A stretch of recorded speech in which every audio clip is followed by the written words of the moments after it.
You know, it's sort of astounding, kind of crazy to consider, as several clever preachers have noted, that as far as we know, Jesus never wrote a book, never even turned in a paper, and yet think of all of the shelves in libraries that are full of books written about him. He never composed a song, and yet think of all of the hymns, think of all of the music that was inspired by his life. He never painted a picture, never molded a sculpture, and yet art museums around the world are full of masterpieces telling his story. He never traveled further than 100 miles, perhaps, from the small town of Nazareth in which he was raised in Israel. And yet here we are, thousands of miles, thousands of years away, gathered as are millions of other people because of him. What's that all about? Well, it at least in part has something to do with the story of Easter.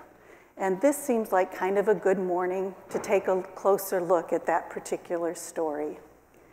So Jesus, betrayed, arrested, put on trial, sentenced to death. Jesus was dead. He had suffered the torture of crucifixion. And Joseph of Arimathea, a member of the council who had opposed the death penalty decision, requested and received the lifeless body of Jesus. And as was the custom, he wrapped that body in cloths of linen, and he placed it in an unused tomb. Tombs were typically cave-like structures carved into rock faces, and they could usually hold several bodies. But out of respect, Joseph placed Jesus in his own tomb by himself, an unused tomb. And when Joseph went into that tomb, several women went with him. But when they left to begin preparations for another burial ritual, to anoint the body with spices. With grief weighing heavily on their hearts, those women mixed the customary spices until the Sabbath descended, a day of rest, and their work had to stop. So imagine what that Sabbath was like. Imagine what those first hours of grieving were like. They must have been bleak hours for those women, for the disciples, for anyone who had believed in Jesus, followed him, and loved him. The cross had crushed their dreams, their hopes, and their beliefs. How was it possible that the power of some little Roman government official was stronger than the power of the loving God Jesus preached? Was it possible that Jesus was a fraud, that everything he had said was a fake? Was he not really the Son of God? Was he not really the Messiah? Had everything he'd done, everything he preached, everything he taught, was it all somehow a lie? Was it false? He had died, a common criminal. And so with this confusion, with this doubt, with this despair, with their questions in their hearts, when the Sabbath ended and the early dawn broke, the women went back to the tomb. They went because it's what you were supposed to do. They went to care tenderly for Jesus' body that had been so badly abused. They went because it was custom. They went because it's what you did when someone in your life had died. They went as part of another step of their grieving. But as they approached that tomb, they were surprised to discover that the big stone that protected the entrance had already been rolled away. And when they entered the tomb, they were surprised again because that body, which they had seen just a few days ago with their own eyes, it was gone. And they were surprised once more when two people in dazzling clothes started to talk to them and sort of offered to them the ultimate "I told you" or "he told you so." Because those men said, "Why are you looking for the living among the dead? Don't you remember what he told you? He told you he was going to be turned over. He told you he would be betrayed. He told you he was going to be crucified, and he told you he would be raised from the dead. Don't you remember?" And they remembered. And so those women had gone into the tomb with question and doubt and despair and grief in their hearts, but in that tomb, their grief was interrupted. It was interrupted by startling, renewed trust. Because it turns out Jesus had been right. Everything he had said was true. Death was not going to have the final say. He was right about the fact that his life, his influence, it would continue. His story would go on. He was right about his death and his resurrection. He was right about everything he had taught, and so Jesus could once again be trusted. Those women left that tomb knowing that they could trust Jesus once more. He had been right. And so on this Easter morning, we are invited to renew our trust, to trust in Jesus once more.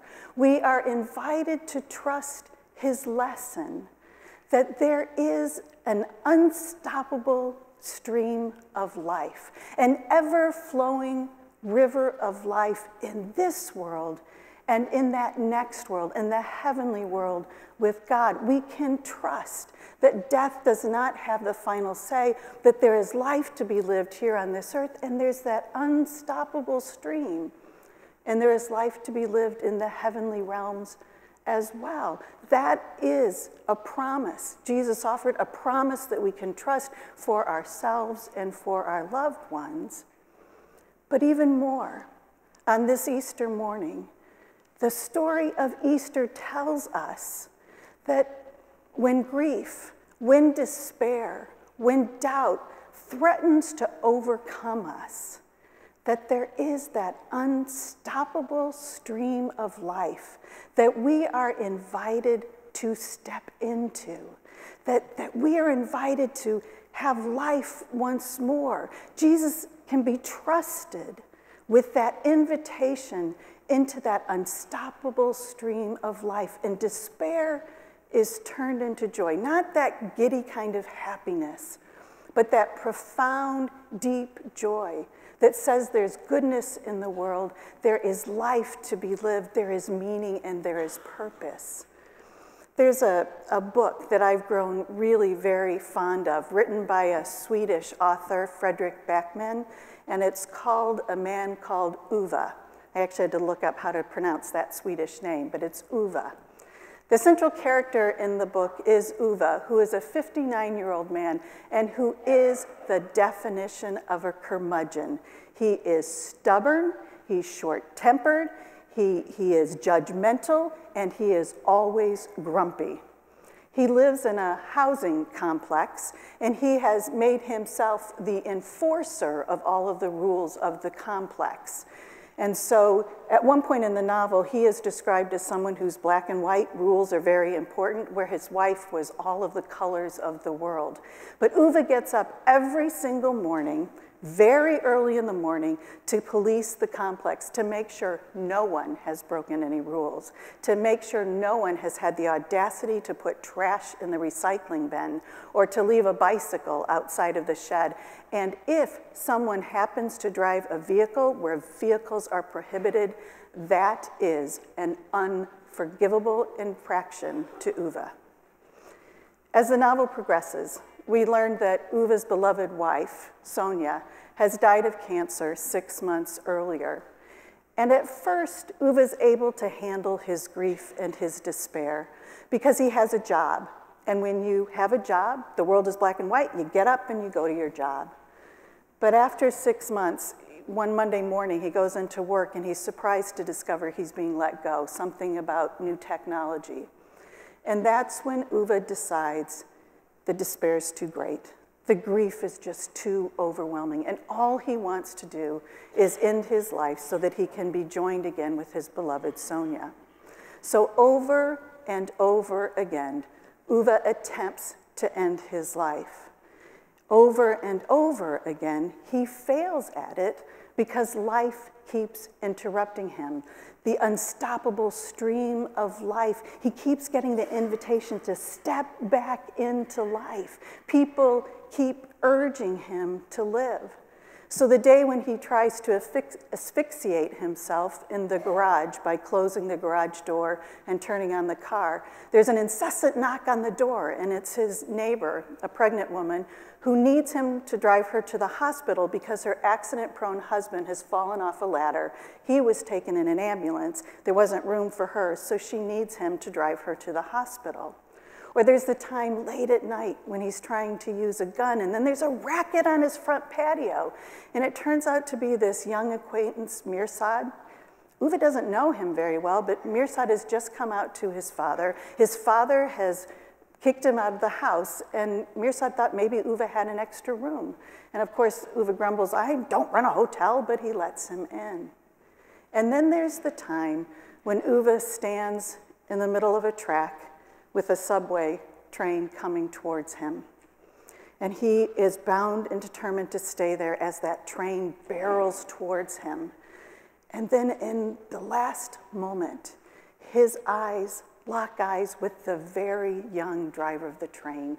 And Uwe realizes he cannot do that to that driver. He cannot saddle him with the guilt and the horrific images that would result if the accident happened. And so he steps out of the way. Over and over, Uwe felt the despair and the grief. It was just so overwhelming. And yet, he couldn't end his life because life kept interrupting his despair. He kept being invited to step into that unstoppable stream of life because people needed him to live.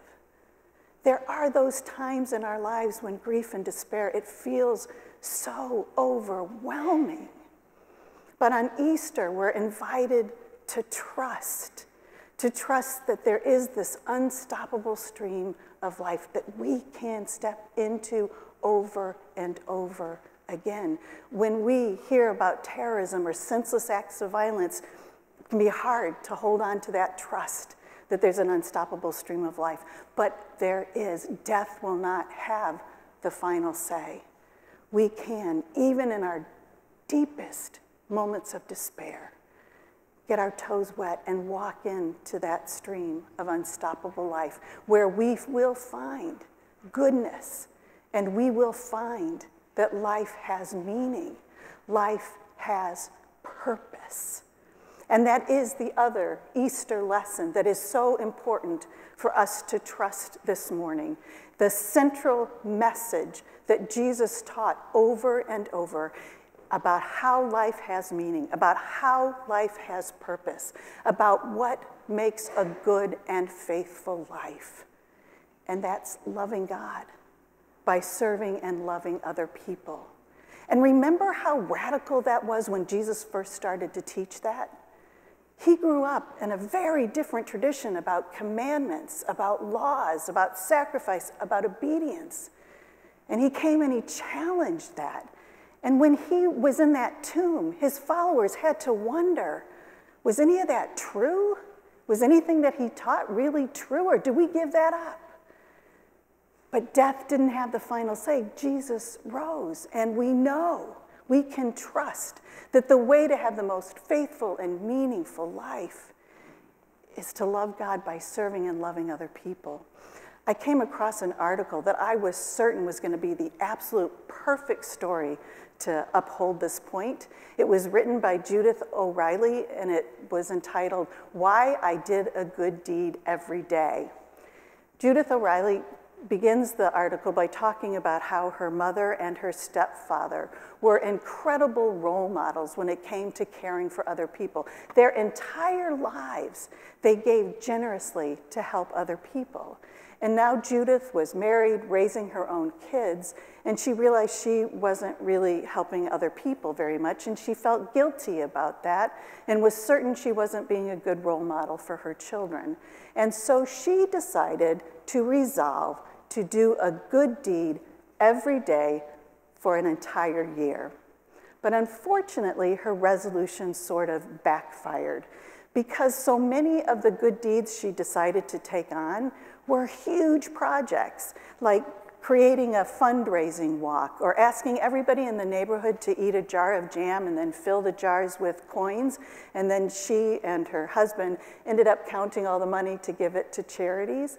The number of projects she took on and their size created so much stress in the family that by the end of the article, she said she wasn't sure that she had encouraged, but rather discouraged her children to help others. And as I thought about the article, there was that word that really stood out in the beginning when she said she felt guilty that she wasn't helping others. That was seconded by wanting to be a good role model, and just reading the article, I'm sure she was a nice person that wanted to help others.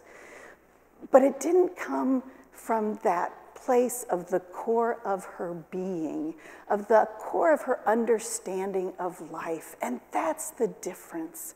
When we trust that resurrected Christ who taught that what gives life meaning and purpose is to love God by serving and loving others, it's just part of who we are. It becomes nature. It's ingrained in what we want to do. That's a lesson for us to trust in the risen Christ. And so Jesus had been crucified, and yet those women walked into the tomb with grief in their hearts, and their grief, it was interrupted by renewed trust. This morning, we're invited to walk out of that tomb as well, to have our trust renewed, to put our feet into that stream of unstoppable life, and to trust that life is full, meaningful, when we love God by serving and loving God's people. Amen.